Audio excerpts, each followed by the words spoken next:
चलिए अब थोड़ा बताएं कि क्या-क्या विशेषता होती है? 2025 में जो कुंभ मेला हो रहा है, उसमें क्या कुछ ख़ास, कुछ अलग होने वाला है? कौन-कौन से रिचुअल्स हैं, कौन-कौन सी परंपराएँ या प्रैक्टिसेज़ हैं, जो इसमें कर रहे हैं? अगर हम देखें तो 2019 को अर्ध कुंभ लगा था, उसमें 4,200 करोड़ का लागत लगी थी उसके अंदर।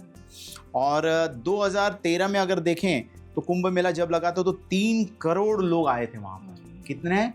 3 करोड़ लोग आए हुए थे वहाँ पर। और ऐसा मान्यता है कि आज 2025 में जो आयोजन लगने जा रहा है, यहाँ पर 40 करोड़ तक लोग आने की व्यवस्था है। और अभी योगी जी की सरकार है, वहाँ पर भव्य रूप से आयोजन किया जा रहा है। इसमें मैं कहना चाहता हूँ कि ये जो कुंभ मेला है, ये साधारण पुरुष का नहीं होता है। ये जो होता है, ये अखाड़ों के जो संत महंत हैं, उनका होता है ये। इसीलिए हमारे भारत में 13 अखाड़े हैं। जूना अखाड़ा सबसे जूना है, इसलिए उसका नाम जूना अखाड़ा है।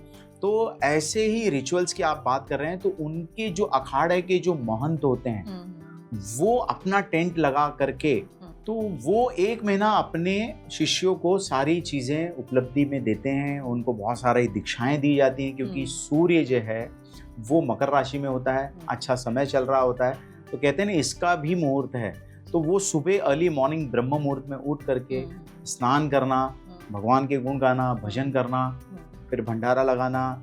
और उसमें जो लोग मिलने आते हैं नए नए, उनको अगर चाहते हैं कि हमारे ये गुरु बने, तो उनको एक अलग से विशिष्ट प्रकार का मंत्र दिया जाता है, जो कि वो उस व्यक्ति ने, उस अखाड़े के जो गुरु हैं, जो साधु महात्मा हैं, जो नागा साधु हैं, उन्होंने कितने सालों से वो तपस्या कर रहे हैं, तो वो अपने आप में एक सिद्ध होते हैं।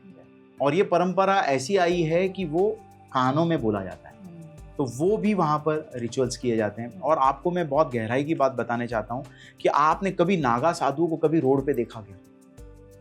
लेकिन जब कुंभ मेला लगता है तो इतने साधु आते कहाँ से? ऐसा कहा जाता है महादेव के बहुत सारे गण भी वो एक लाइन में जिस समय स्नान होता है आते हैं, लोगों को समक्ष दिखाई भी देते हैं, लेकिन वो स्नान करके कहाँ गायब हो जाते हैं पता ही नहीं चलता। ऐसी मान्यता है, इंद्रलोक से सारे देवी देवता देखते हैं, और वो भी अपनी पत्नियों के साथ स्नान करने के लिए वहां आते हैं। शिव अपनी पार्वती के साथ आते हैं, विष्णु अपने लक्ष्मी के साथ आते हैं। सारे देवी देवता स्नान करके ब्रह्म मुहूर्त में जाते हैं। इतना महत्व कहा गया है हमारे शास्त्रों में इसका।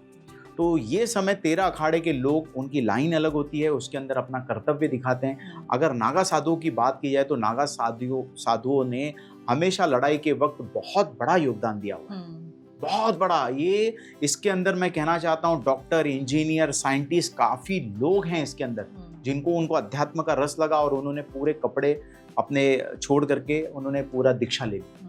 तो नागा साधुओं का ये पर्व है, ये इंसान का, किसी व्यक्ति विशेष का नहीं है, ये उन्हीं का हक है एक्चुअली। इसीलिए आप देखेंगे कि उनके लिए जब स्नान होता है तो एक अलग रो है, उसके अंदर साधारण मनुष्य को एंट्री नहीं है। उनके लिए जो स्नान होता है उसी शाही स्नान कहते हैं। शाही स्नान में जब आ जाते हैं वो, तो उसके बीच में कोई रोक टोक नहीं। और उनके अंदर इतनी प्रेम होती है कि 13 अखाड़ों में कभी लड़ाई नहीं होती। वो सबसे पहले वो आर्य परंपरा कि पहला जूना अखाड़ा ही नहाएगा, तो उनके संत आराम से नहा लिए, उनके शिष्य नहा लिए, फिर वो चले गए दूसरा वे से, दूसरे अखाड़े की पालकी तैयार रहती। वो अपना शाही के मतलब कोई लोग घोड़े पे आते हैं, कोई लोग हाथी पे आते हैं, कोई लोग चांदी का रथ बनवा के आते हैं। और उसके अंदर अगर आप करतब देखें तो मतलब करतब, मतलब एक एक करतब आपको देखने के लिए मिलेगा। कहाँ से सीखते हैं पता नहीं, भाला चलाना हो, तलवार चलाना हो, लाठी चलाना हो, सारी ये योग प्रशिक्षण हमारे भारत का एक अंग रहा है, और वो नागा साधुओं ने जिंदा रखा है उसको। तो वो सारे रिचुअल्स होते हैं इसके अंदर। और आप देखिए, जब उनकी सवारी निकलती तो ऐसा लगता है कि अरे कहाँ आ गया। और रात को तो ऐसा लगता है कि पूरा भारत वर्ष पूरा दिवाली मना रहा है। एक एक टेंट छोटे छोटे से इतने, मतलब उसको निहारो। मैं तो कहना चाहता हूँ इस प्रोग्राम के माध्यम से कि हर एक व्यक्ति को, हर एक भारतीय को वहाँ पर जा करके इसका लाभ लेना चाहिए। और हमारी संस्कृति कितनी बड़ी है, ये हजारों साल की व्यवस्था है।